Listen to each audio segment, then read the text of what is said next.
High alert for Telangana and Andhra Pradesh World Health Organization, Coldriff, Relife, Respi, Fresh, TR అనే cough syrups ని ban చేసింది.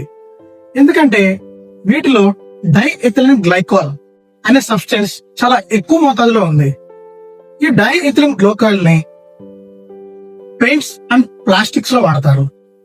And ఇందులో even 48.6% మోతాదులో diethylene glycol అనేది cough syrup లో ఉంది. బట్ మెడికల్ ఇండస్ట్రీకి దీని పర్మిషన్ లిమిట్ వచ్చి 0.1% మాత్రమే. బట్ వీళ్ళు ఇంత మోతాదులో ఎందుకు వాడుతున్నారో మరి నాకైతే అర్థం కావట్లేదు.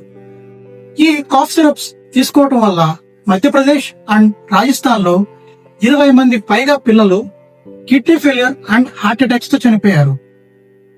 వీటి సిమ్టమ్స్ ఏంటంటే dark urine, abdominal pain, body pains, cough, cold and mild fever. And even ఈ మ్యానుఫ్యాక్చరింగ్ చేసే companies Sresan pharmaceuticals, Rednex pharmaceuticals and face pharma వీటిని సీజ్ చేయడంతో పాటు వాళ్ళ ఓనర్స్ కూడా కస్టడీలోకి తీసుకున్నారు. వరల్డ్ హెల్త్ ఆర్గనైజేషన్ నిర్ధారించింది ఏంటంటే బిలో 5 years ఉన్న పిల్లలకి ఈ కాఫ్ సిరప్స్ అనేవి వాడటం నిషేధం. ఒకవేళ వాళ్ళకి కాఫ్ కానీ కోల్డ్ వచ్చినప్పుడు నేచురల్ రెమెడీస్ వాడమని చెప్తున్నారు. కాఫ్ కి 1 టేబుల్ స్పూన్ హనీ అంటే తేనె వాడితే కనుక వాళ్ళకి రిలీఫ్ వస్తుంది. కోల్డ్ కి అయితే ఎయిర్ హ్యూమిడిఫైయర్స్ ఉన్నాయి, అవి వాడటం వల్ల వాళ్ళకి రిలీఫ్ వస్తుంది. ఆ ఏజ్ లో పిల్లలకి కాఫ్ అండ్ కోల్డ్ అనేది నార్మల్ థింగ్స్ అండి. దానికోసం వాళ్ళ హాస్పిటల్ చుట్టూ తిప్పి వాళ్ళని ఇబ్బంది పెట్టడం మంచిది కాదు. అండ్ అబౌవ్ 5 years ఉన్న పిల్లలకి ఈ కాఫ్ సిరప్స్ అనేవి వాడాలంటే డాక్టర్ ప్రిస్క్రిప్షన్ లేకుండా వాడకూడదు.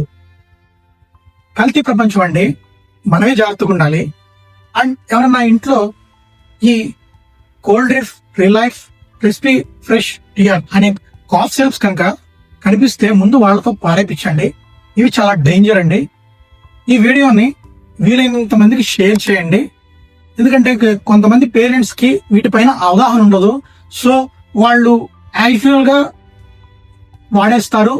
దీనివల్ల ప్రాణం పోయే అవకాశం కూడా ఉంది కాబట్టి జాగ్రత్తలు చెప్పడంలో తప్పు లేదు. సో వీలైనంత మందికి ఈ వీడియో షేర్ చేసి ఈ కాఫ్ సిరప్స్ ని నిషేధిద్దాం. వీడియో ఇన్ఫర్మేటివ్ గా అనిపిస్తే కనుక లైక్ చేయండి. మరిన్ని ఇన్ఫర్మేటివ్ వీడియోస్ కోసం సబ్స్క్రైబ్ చేయడం మర్చిపోకండి.